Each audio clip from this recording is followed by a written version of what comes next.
जब आप अपनी किसी फ्रेंड्स की हैंडराइटिंग देखते हैं तो आपके भी मन में यही सवाल आता होगा कि क्या कमाल का लिखता है, क्या मैं इसके जैसा नहीं लिख सकता? अगर मैं इसके जैसा लिख लेता ना तो मजा आ जाता। और आप कई बार वैसा लिखने का ट्राई भी किया होगा लेकिन फेल हो गए होंगे। लेकिन अब आप फेल नहीं होंगे क्योंकि आपके साथ है अब आपका प्रो, तो टेंशन लेने की कोई बात ही नहीं। भले ही आपका फ्रेंड्स आपको नहीं बताया, लेकिन अब मैं आपको 3 ऐसे सीक्रेट बताने वाला हूं जिसे अगर आप फॉलो करते हैं तो आपका हैंडराइटिंग इतना स्मूथ हो जाएगा कि आप सोच भी नहीं सकते। और दोस्त, हैंडराइटिंग से आपका एग्जाम में बहुत बड़ा असर पड़ता है। अगर मैं कहूं कि आपका 10% नंबर सिर्फ हैंडराइटिंग से बढ़ जाता है तो शायद आप नहीं मानेंगे, पर मैं आपको बताता हूं कि कैसे बढ़ता है। देखो, सुंदरता किसी को भी इम्प्रेस कर लेता है। 100 लोगों में होगा तब भी दिख जाएगा, बस वही आपका एग्जाम में भी होता है। जैसे आप इम्प्रेस हो जाते हैं अपनी फ्रेंड्स की हैंडराइटिंग को देख के, वैसे ही एग्जाम कॉपी को चेक करने वाले टीचर भी इम्प्रेस हो जाते हैं आपके हैंडराइटिंग को देख के। और इसका बहुत बड़ा साइंटिफिक रीजन भी है। दोस्तों, जब हम नर्वस होते हैं और अचानक जब हमारे सामने कोई अच्छी चीज आ जाए तो हम एकदम से खुश हो जाते हैं और उस चीज को हम कुछ ना कुछ क्रेडिट जरूर देते हैं।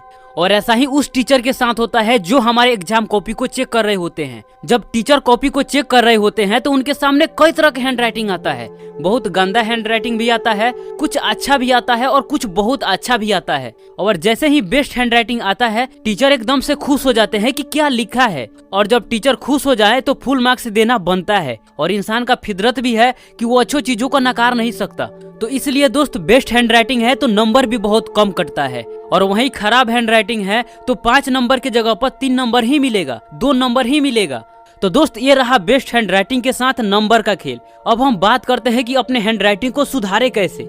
नंबर 1, पेन को पकड़ने का तरीका क्या है। दोस्त, हर स्टूडेंट का पेन पकड़ने का तरीका अलग है, पर हैंडराइटिंग सबसे ज्यादा खराब तभी होता है जब हमारा पेन पकड़ने का तरीका गलत होता है। दोस्त, आप किसी भी प्रकार से पेन को पकड़े, पर पेन पर आपको ज्यादा प्रेशर नहीं डालना। अगर आप पेन पर प्रेशर डालते हैं तो 80% चांस है कि आपका हैंडराइटिंग नहीं सुधरेगा, क्योंकि प्रेशर डाल के लिखने पर उसका निशान अगले पेज पर भी उगता है और इससे अगला पेज भी प्रभावित होता है। इससे हाथ बहुत जल्द थक जाता है और हाथ में दर्द होने लगता है और आप फास्ट भी नहीं लिख पाएंगे। दोस्त, अगर आपका हैंडराइटिंग ज्यादा खराब है तो इस पोजीशन में आप पेन को पकड़िए और आपका इंडेक्स फिंगर बाहर होना चाहिए, अंदर नहीं। और आपका कलम जितना इंडेक्स फिंगर की ओर आगे बढ़ेगा उतना बेहतर रहेगा, और जितना थंब की ओर आएगा तब आपका हैंडराइटिंग खराब होने का चांस ज्यादा रहेगा। तो दोस्त, कलम को पकड़ने का पोजीशन नोट कर लीजिए और कलम पर प्रेशर ज्यादा मत डालिए।